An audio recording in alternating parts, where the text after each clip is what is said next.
Welcome to the Day 12 Challenge, Daily Integration. Act intentionally. Why daily integration is necessary? Let me explain why. In this modern age of technology, valuable informations are everywhere. Anybody can have access on them, and most of us are educated enough to be able to study them. But this process is just accumulating information by our intellectual functions. At this stage, we are well informed and gain knowledge, but we don't really understand what we have learned. We know it, but we can't do it yet. To transform knowledge, which is a pile of information, to understanding, we have to live the knowledge. It means other human functions besides intellect, such as emotions, sensation, and physical actions, need to participate. Then the knowledge felt, sensed, and acted become understanding. At this stage, we really can use the knowledge in real situation and create tangible result.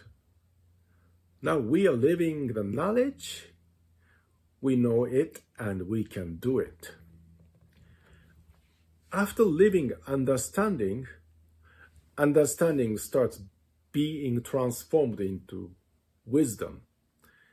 In this process, we distill the essence of knowledge and experiences as principles of greater application that we can use in wide range of other daily activities besides music.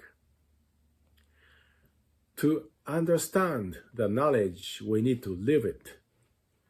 But if we use the knowledge in the practice room only, you don't have much time to live the knowledge.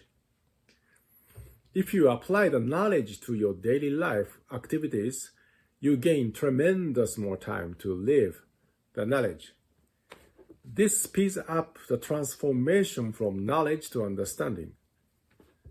This is also the fast track of transforming from understanding to wisdom, since you naturally distill the principle of great application out of your knowledge by actually applying it to your daily life activities. The holistic approach I am encouraging is to apply wisdom you gained in music room to daily life and your life wisdom to music. This approach makes your music mastery intertwined with the journey of your self-mastery, and music and life enrich each other. For example, deep listening can be applied to your daily life, not only the music, but with anything else. So the first recommendation is deep listening to your own speech. So for me, speech is very similar to music performance. The process is very similar. First, you clarify your intention about the content and how you deliver it.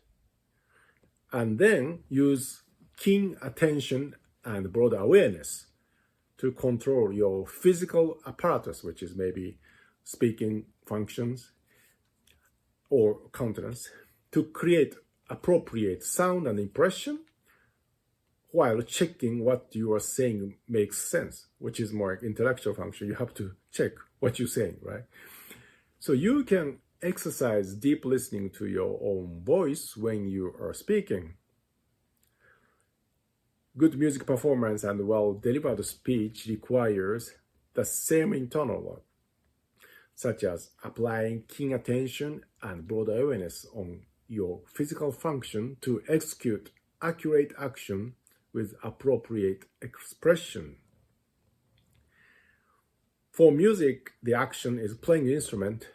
For speech is making sound through vocal cord. So internal process is very similar or almost same.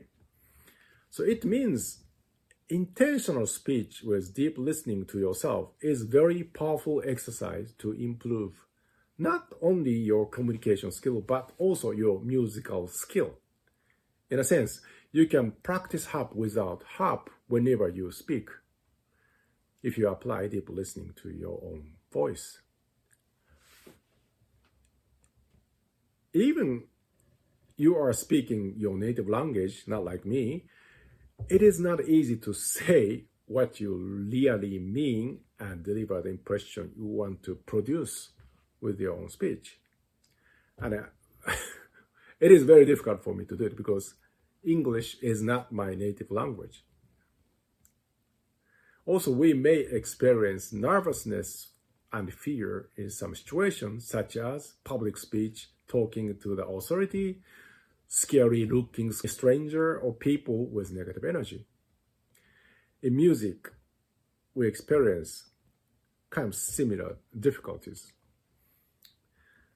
So think speech is a kind of music performance and apply deep listening to it, then probably you realize like how much you can practice internal process music performance in daily life. Also, if you can apply deep listening to others' speech, so try to understand what others want to express. At the same time, you are looking at yourself, you're observing yourself objectively, you're aware of your response. So you can find some patterns, probably. Just you are reacting to some expression some people say or some countenance, and you believe like, I hate this person. No, maybe not. You just don't like the way they say or the expression they have or something. So if you apply deep listening to others' speech, which means you also provoke the state of self-remembering, you are observing yourself objectively and listening to other person's speech objectively, and you kind of try to evaluate what's happening in a very neutral, fair space. And you can discover a lot of stuff. Also, you can apply deep listening to environmental sound. So notice environmental sound, including disturbing noise. In that case, you can choose to eliminate or minimize them. But sometimes we are irritated or we feel anxiety, but sometimes simply because there's a unpleasant AC noise or refrigerator noise or noise from the big fan is there. So it can be that as simple as that. So for me, trying to apply deep listening to the environmental sound is a very powerful tool because, one, I can train the sensitivity of my listening. Also, by applying deep listening to the environmental sound, we gain more chance to enjoy the beautiful sound we encounter by accident in daily life. Like beautiful birds singing, nice sound of wind going through pine forest, or something like that. And this type of subtle beauty we can notice by applying deep listening to the daily sound. It's like poetic, like a haiku, the Japanese traditional poem with very short. And that has always the element of season. And then often the trigger of the poem is something very subtle. And then it's almost so subtle that we can easily overlook if you are not careful. But once you notice, it's like profoundly beautiful or make us really grateful to have something normal. So to have such a emotional state or internal state is a gift. Like you feel poetic about your life, your environment. So deep listening to your daily sound actually bring us such a great moment. So with all these reasons, I really recommend you to bring the deep listening habit into your daily life. Another application of your knowledge to your daily life is like we learned about standing and sitting this week on a body awareness and also the part of the technique.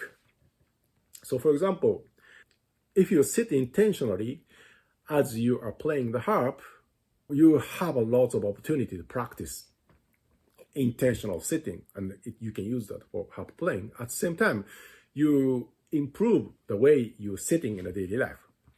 So we sit so many hours at your desk, dining table, sofa, driving seat, etc. And try to sit intentionally in the most optimal way and eliminate excess muscle tensions and actually intentionally relaxed sitting like that is more comfortable. So it benefits overall your life.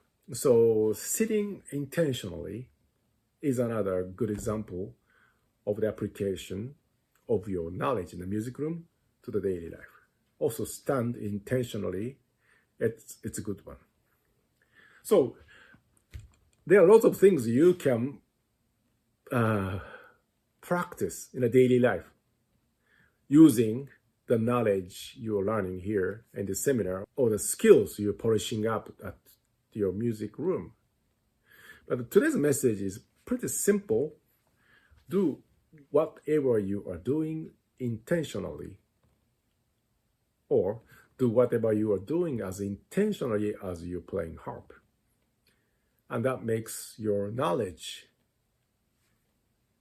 becoming understanding and transformed into wisdom. And once you get the wisdom, you can use that to anything in your life.